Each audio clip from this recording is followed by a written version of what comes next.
I hope we all took some notes with that one, Cedric. I know you were listening in. Oh, yeah. I said, hey, we're not talking about weather. Listen, it's the holidays. I don't want to talk about weather. I want to enjoy the food and good conversation. But we can talk about the dating life, though. That's okay. I'm curious about that. Now, let's talk about what's going on with our weather. We've got some improving conditions showing up out there. Earlier today, Scott Taylor shot this drone video looking over the Salt Lake Valley. Look at those clouds. Man, impressive there. We had some lake effect snow showers earlier this morning. Made its way across the western half of the Salt Lake Valley, but as we've gone throughout the day, we started to clear things out. But look at that fresh snow cover there across the mountains, even dipping into the western portions of the valley areas. Now, here's another shot that was sent in this evening. This was from Meg Roberts here in the Bonneville area, looking west from the Bonneville Golf Course there. And again, you can see some of those dark gray clouds a little earlier. Look at that fresh snowpack there showing up there. Yeah, even on the golf course, we've got some of that there. Also in the distance with some of that blue sky showing up. Just a lot going on. Here's another shot from Brian Whiteleather from North Ogden, and you can see the sky starting to clear up a little earlier this afternoon at sunset.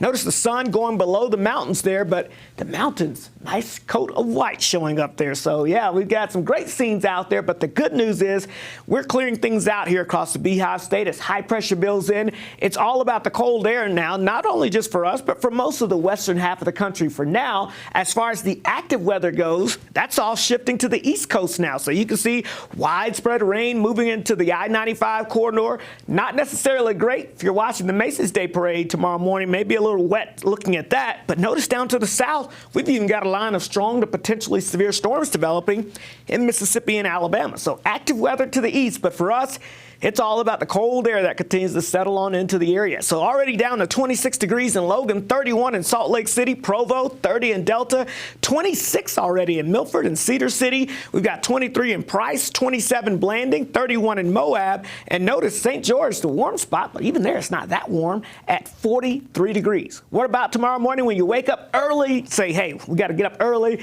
Get the turkey in the oven. Maybe you want to sit out on the porch. Probably going to be a little too cold for that. But if you do venture out, teens and 20s fairly widespread across most of the Beehive State to kick off our Thanksgiving Day. So it is going to be a cold, if not frigid start, with some areas in the single digits tomorrow morning.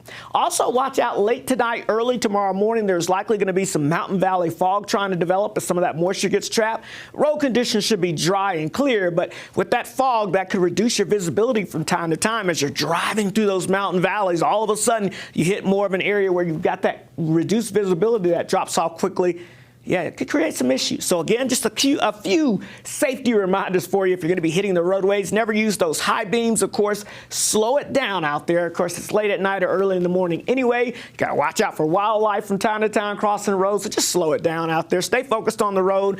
Leave plenty of space between you and the vehicle in front of you. There's definitely no need for tailgating out there, especially since it's a holiday anyway, right? That's not the spirit. Hey, and then, of course, make sure you're following the pavement line there on the right side of the car, because that's going to make sure you stay on the actual roadway if you do see that quickly reduced visibility. It should only last for a few hours early tomorrow morning, then should clear up pretty quickly throughout the day. High pressure, though, that's going to send in that cold wave as we head towards tomorrow morning, and it sits over us here, so we're going to start off cold, if not frigid, again on your Friday morning. And then as we head into your weekend, we stick with this pattern of this northwesterly flow, but we're going to watch an upper-level high pressure develop off towards our west. That's going to build in, and as it centers over the west, that's going to create that potential of an inversion. Now, the good news for us here in the valleys, we don't have a lot of snow on the ground in the valley areas, so it's not going to be a strong inversion, but it still could trap some of the ozone and particles in the atmosphere, and giving us that haze as we go towards the weekend into the beginning of next week. Also, it'll send the storm track up into Canada and down through the middle of the country. So that's where all of our storms are going to go, up and around us.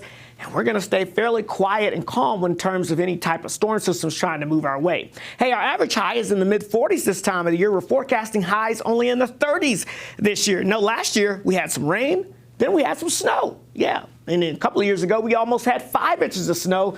But as we look at what's on the table for us this year, not expecting any rain or snow, just mainly the cold temperatures. And oh, yeah, it's going to be frigid with temperatures below average all across the state. So as we look at your forecast in St. George, we're going to be looking at, again, some decent weather showing up out there across the area. But it's just going to be on the chilly side, highs in the 50s, lows in the 20s, and the Wasatch Front 40s and 20s by the weekend. Okay, some of those lows. Yeah, it's gonna be tomorrow morning. Bone chilling, single digits for some. Wow. Saturday night? Yeah, Saturday night a little warmer, but 20s, not teens. How about that? Slightly bone Yes. chilling.